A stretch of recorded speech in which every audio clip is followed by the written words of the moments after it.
My fiancé keeps insisting I invite my parents to our wedding, the same ones who kicked me out and said to never come back, and now I'm not sure if I want to get married anymore. Posted by you/Objective National 517. So, some backstory: my dad left the family and went no contact when I, 35M, was 4. My mom remarried and had 2 kids with my stepdad, Dale. Dale never treated me poorly but always made it clear that I was not his son to him. He was not my dad. My mom never tried to fix the relationship and honestly loved her new family, always seeing me as a burden. At least, that's what I thought, until it was confirmed after my freshman year of college when my mom asked me not to come home anymore. I blocked her after that phone call and have had no contact with her, my stepdad, or my half-brother since then. I still speak to my half-sister, 25F, at her insistence, but that's my only contact. It took me a long time to deal with basically being kicked out of my family. I grew to be pretty independent and thought I'd live alone until I met my fiancée, 28F, 4 years ago. We have had a great relationship, and her family welcomed me with open arms. She comes from a pretty typical suburban family, and they are great. Over the years, I've told her about my issues with my family. She has met my sister, and she never pushed for more, that is, until we started planning the wedding. When we started talking about who we would invite, I mentioned friends from college and coworkers, and she kept suggesting that I should invite my parents. At first, I thought she was just trying to gauge if I wanted to. I said I would not be inviting my parents. She said okay, but then brought it up again the next day. I calmly explained how much they hurt me, how growing up feeling unwanted and then having it confirmed at 19 really stunted my mental health. I explained that over the years, I have realized it's their problem, and if they ever want to solve it, they can initiate contact. I am in contact with my sister, and it is clear they are happy pretending I don't exist. It sucks, but it's their problem that they have thrust onto me. I can't be the one to solve it. I thought it had ended, but she brought it up 2 more times. The last time was last night when we were about to start the save the dates, and she said, "Are you sure you don't want to invite your parents?" I feel like I might just invite them on my side, I snapped. I told her we should probably just throw the invitations away because if you can't respect what I've been through, then I don't want to marry you. I then went to our bedroom and fumed for a while. She came in to try to talk to me, and I walked out, grabbed my keys, and left. I came back around 11 p.m. after hanging with friends and slept on the couch. She left for work without a word to me, and I don't know where we stand. Her behavior is unacceptable, but I feel I may have gone too far. What do you all think? Commenter. She's already in contact with your parents. This particular kind of obliviousness doesn't start with asking permission but rather with begging forgiveness. Ops response. I don't think so.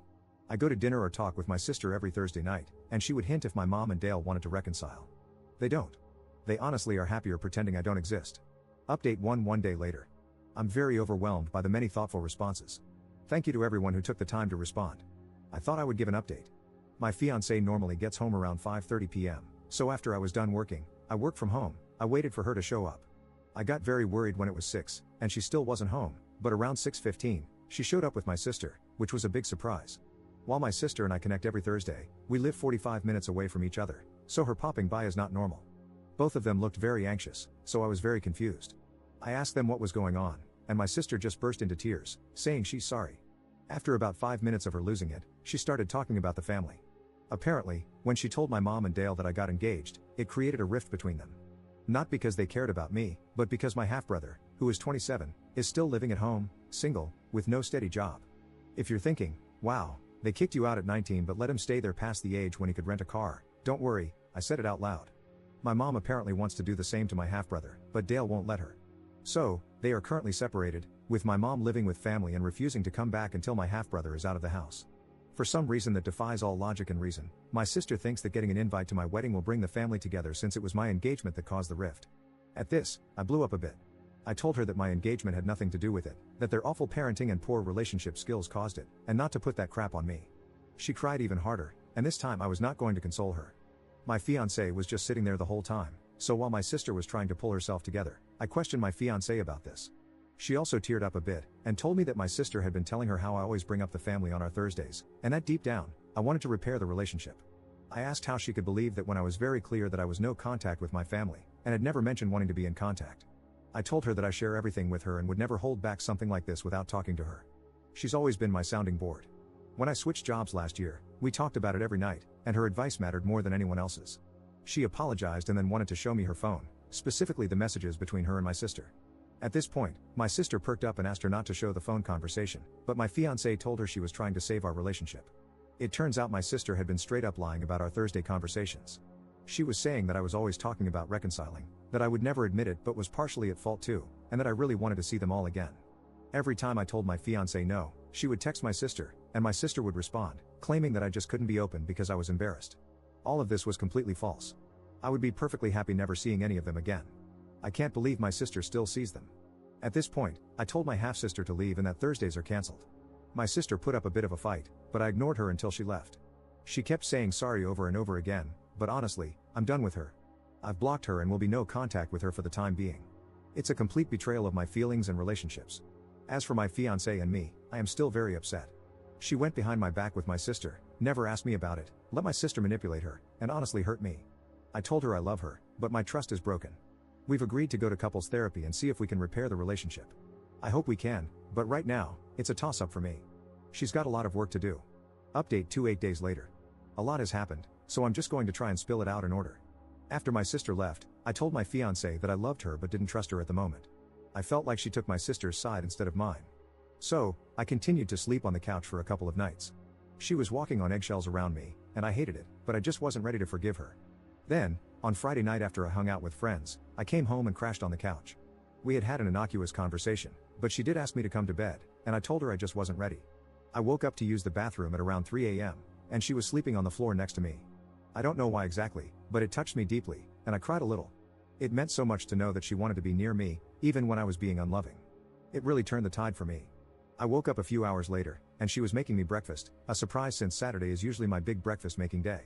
We sat down to eat, and while she was still keeping the conversation light, treading on eggshells, I decided to share a story from my childhood.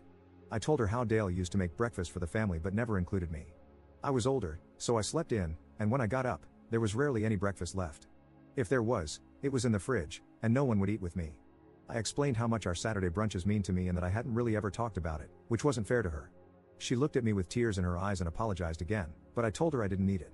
I told her I forgave her, and while I still want to do couples therapy because I think it'll help me express my family issues with her in a healthy way, I'm ready to send out the save the dates. I then asked her to massage my back because the couch was a nightmare to sleep on, and she knew I was serious. I don't love people touching me, except my fiancé, and I had really not allowed it since the original incident. I know most of you did not want me to forgive my fiancé, but I love her, and she loves me. She made a huge mistake, but she's never experienced anything like what I went through, and she showed remorse. As for my sister, my mom reached out via a phone number I didn't recognize and told me I should forgive my sister.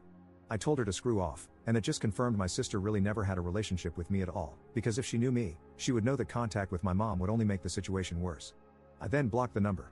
This happened Thursday evening. She tried to come by on Sunday, but my fiancé and I were out. She left a note apologizing, saying she didn't ask our mom to contact me and was sorry that she did. My fiancé wants nothing to do with my sister anymore but left the decision up to me. I told her that my sister was my family, so if she didn't want her there, she wouldn't be there. It was a bit of a jab, for sure, but she took it well and said she didn't want her there. We've been getting back to normal, but it will still take time. I think I might try individual therapy because, as I've been reflecting on everything, I'm starting to realize the family situation might be worse than I've acknowledged, and it might be time to really deal with it. The save the dates were sent out yesterday, and the wedding is still on. I'm not sure if I'll update again, but thank you all for letting me process and vent. Commenter. I don't understand. If eating breakfast on Saturday as a child was so important, why didn't you just get up early and eat with the family? Ops response. It's clear many of you have had terrific relationships with your parents or step-parents, and never had to deal with someone like Dale, who would roll his eyes, look annoyed, and say something like, "Looks like he's ruined daddy-kid time," before looking at his other siblings. I'm happy you didn't have to deal with that, but I'm tired of having to explain and reopen painful memories for your public entertainment when I came here for advice and to vent, not to entertain. This was an update as a thank you. I kind of wish I hadn't done it. I definitely won't update again.